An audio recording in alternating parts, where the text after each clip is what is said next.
Ashtavakragita, chapter 4, verse 6. Rare is the person who knows the self has one without a second one, and the self as the Lord of the universe. The person does what the person knows and has no fear from any quarter.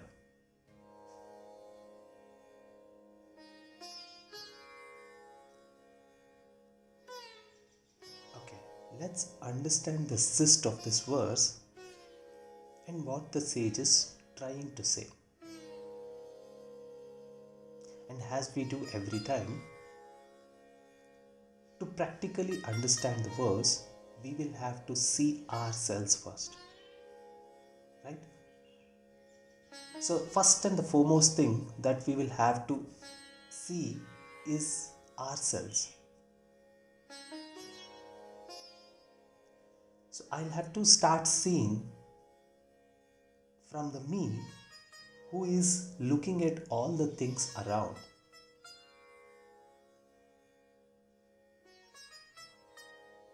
Let us see who is seeing, who is hearing, who is feeling, and who is imagining all the things.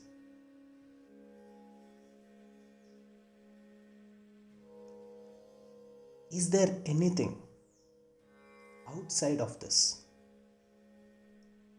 Or are we always caught up with this me?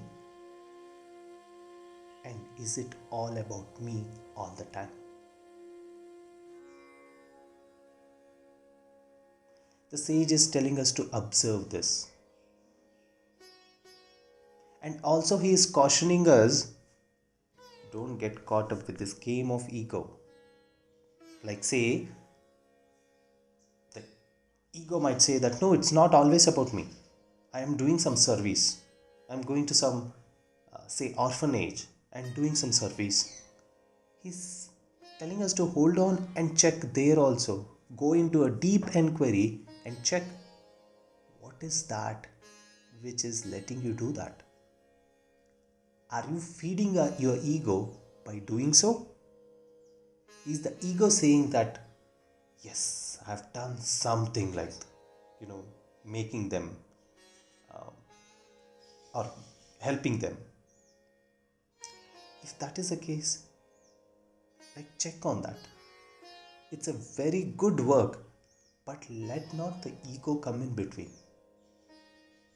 Let it be the God service. He's telling us to look at all of them. Just see and observe.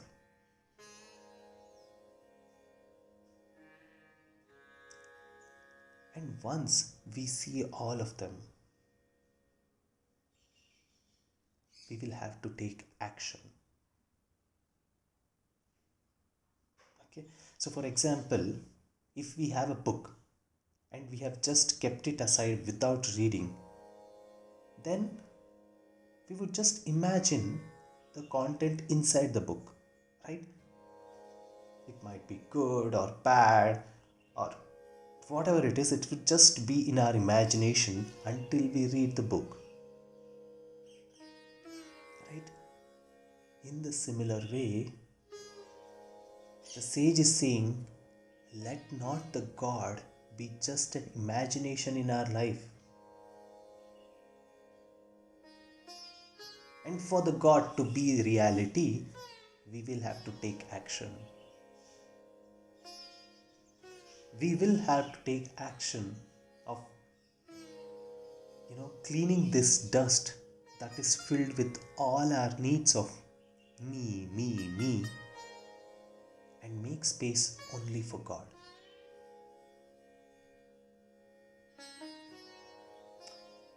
This is the action that we need to take if we really are willing to be with God.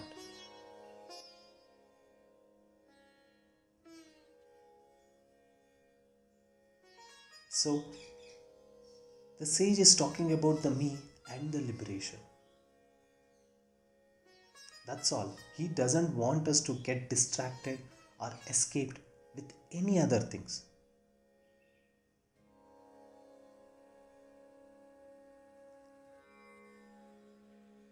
And why does he want to do that?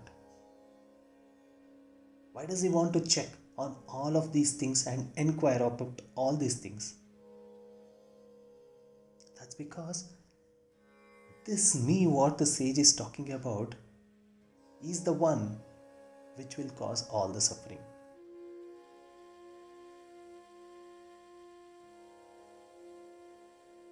Right? That's why it's very important to see all of them, clean all of them, and make space only for God. Right? And that's why the sage says, inquire. Because the example what I gave is something that has happened in my life, where I was filled with so much of ego to go and do something to others, while the purpose was not to, to be frank, it was not to serve them, rather to serve my ego. While this was cleaned, the service now is so bliss, so much in bliss.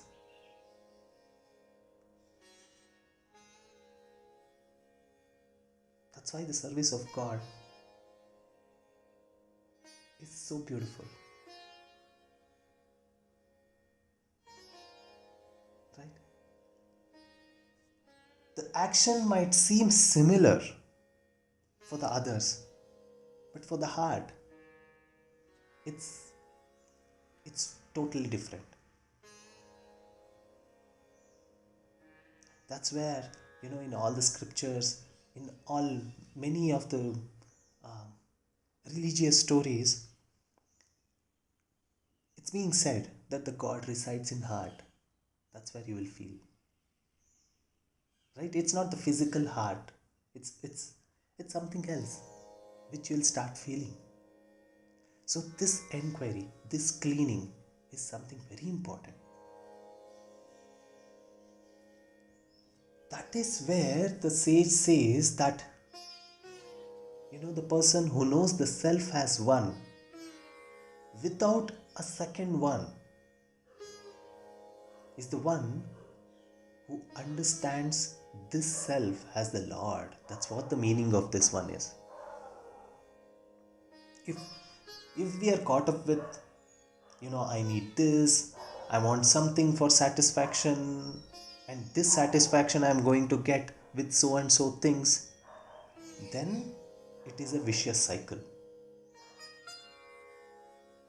There might be momentary satisfaction, but the sage here is not talking about that momentary satisfaction. He's talking about that satisfaction where there is complete bliss,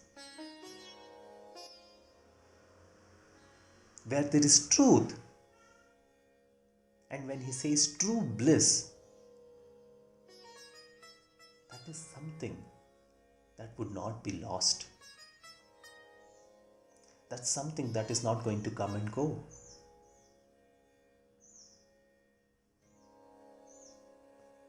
That's what the sage is saying here.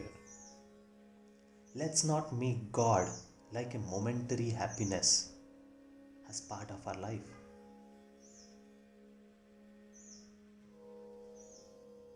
This life is precious. And let's not overpower all the distraction around us to cause hurdles in our true journey. This is the time, this is the opportunity for us to see all of this. Always the mind will keep God somewhere away. It wants us to show that God is not within and somewhere far. Right?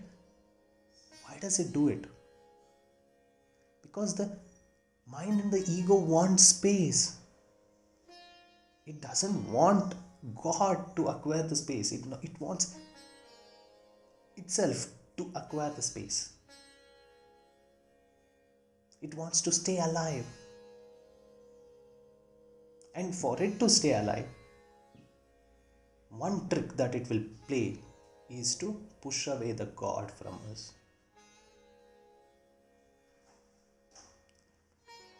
That's how the mind has been convincing us by giving false notions. Right? Do we completely live like God? Do we completely live like God is within us? Is our actions, thoughts, everything that we do, see, is it being like how God is seeing, or how the God within us is acting in this world? If not, then let's see how this mind is dragging us away from God. How the ego is taking control.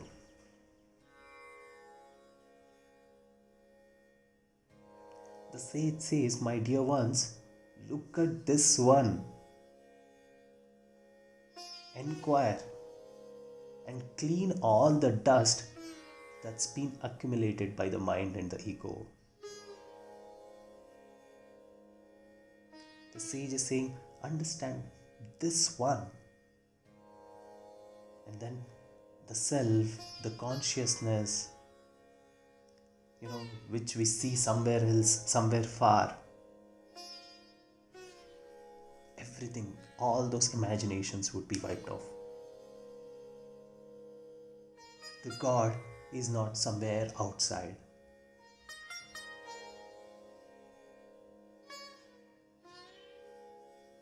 It's not easy. It's not a goody-goody journey. Right? There would be fight. There would be resistance to overcome our deep habits. To see the truth. But that's okay. We will do it.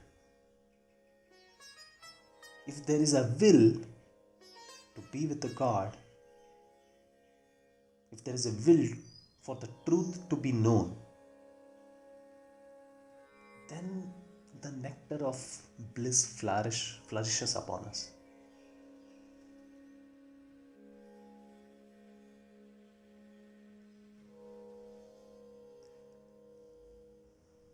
So this fight is difficult, but whoever has tasted this flavor of truth, even a little bit, that's all.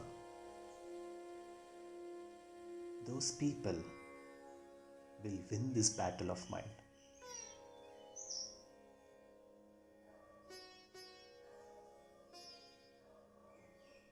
If there is a will to be with God, then who can stop?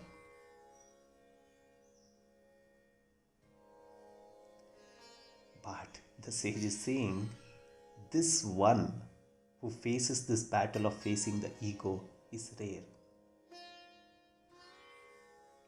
That's where he says in the verse, rare is that person who knows the self. Because it's rare, right? Like someone wants to fight with their ego and overcome that and see the God within them. Right? Always it is like the ego wins, the mind wins. Why is that? Because of the needs. The me who wants the needs, who is caught up with the shiny things of the world, it just gives up.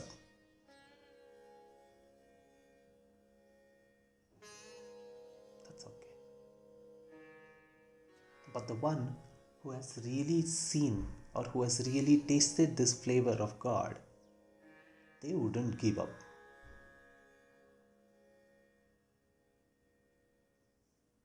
Right?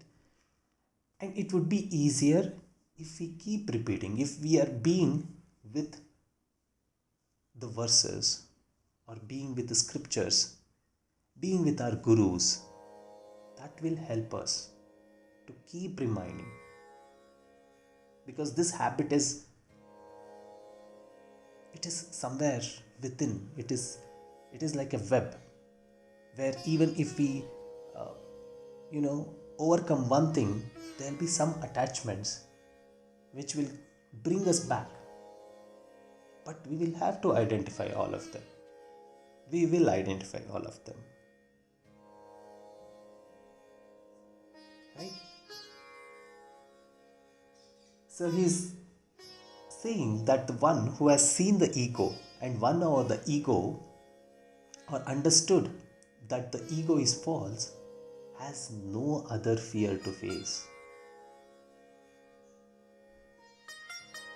The fear or greed and all of it from the world is just for the ego.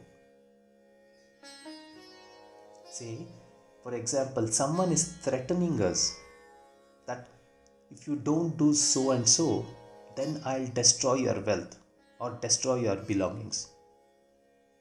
Okay? But the person who is aware has understood the ego. Right? If someone who has understood the ego, that it's an ego game, then there is no fear. Destroy anything, it's for the ego. He doesn't care or she doesn't care.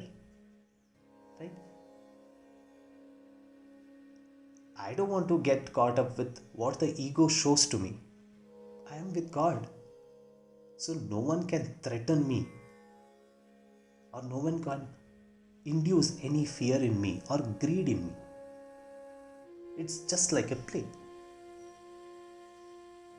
So we all might have come across a scenario where we are playing with kids and we just play with them to make the game seem really serious, right? To make the kid just happy, right? Say if the kid is fighting with us, we act as if the punch of the kid has really hurt us. It was really hard, right? This is how it is with the person who is aware. The experience of the world is just like a play, because this person has understood the ego and the games of the ego.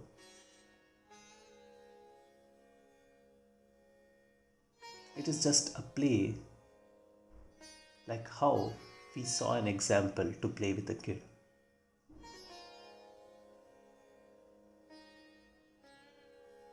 So let's see ourselves and see what are all the things that we are caught up with due to the imaginations that is being created by our ego.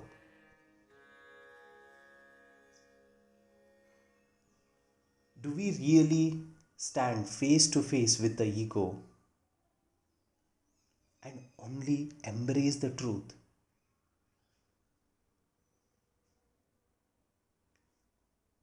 Isn't it our right to be with the truth? To be with our beloved God?